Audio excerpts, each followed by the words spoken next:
বয়স কেবল একটি সংখ্যা মাত্র। এই কথাটি যেন নতুন করে প্রমাণ করেছেন জাপানের বাসিন্দা কোকিচি আকুজাওয়া। ১০২ বছর বয়সে ফুজি পর্বতে আরোহণ করে ইতিহাস গড়েছেন তিনি।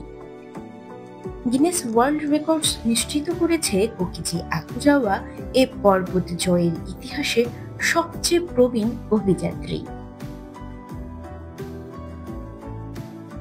১৯২৩ সালে জন্ম নেয়া আকুজাওয়া গুরুতর হৃদরোগে আক্রান্ত হলেও হাল ছাড়েননি। প্রায় প্রতি সপ্তাহে পাহাড়ে ওঠার চর্চা করে চলতি আগস্টের শুরুতে তিনি জাপানের সর্বোচ্চ ৩,৭৭৬ মিটার উচ্চতার ফুজি পর্বতের চূড়া জয় করেন। আকুজাওয়ার মাউন্ট ফুজিতে আরোহণের এ অভিযান ৩ দিন স্থায়ী ছিল। পথে ২ দিন পাহাড়ি কুটিরে রাত কাটাতে হয়। উচ্চতার প্রভাব তার শরীরে ঝুঁকি তৈরি করলেও শেষ পর্যন্ত চূড়ায় পৌঁছাতে সক্ষম হন এ প্রবীণ। আরোহণের আগে নিজের স্বাস্থ্য পুনরুদ্ধারের জন্য আকুজাওয়াকে বেশ কয়েক মাস সময় দিতে হয়েছিল।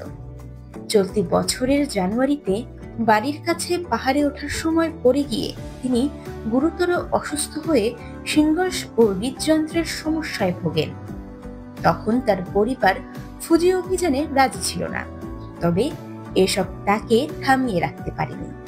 দ্রুত সেরে উঠে দৈনিক হাঁটা ও নিয়মিত পাহাড়ে ওঠার মাধ্যমে প্রস্তুতি নেন তিনি।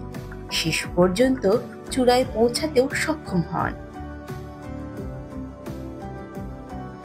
তবে এটি আকুজাওয়ার প্রথম মাউন্ট ফুজি জয় নয়। শেষবার ৯৬ বছর বয়সে তিনি এ পর্বত আরোহণ করেছিলেন। বর্তমানে তিনি একটি স্থানীয় পর্বতারোহণ ক্লাবের সম্মানসূচক প্রধান।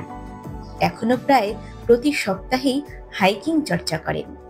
পাহাড়ে হাঁটার পাশাপাশি একটি বৃদ্ধাশ্রমের স্বেচ্ছাসেবক হিসেবে কাজ করেন ও চিত্রাঙ্কন শেখান ১০২ বছর বয়সী কোকিচি আকুজাওয়া।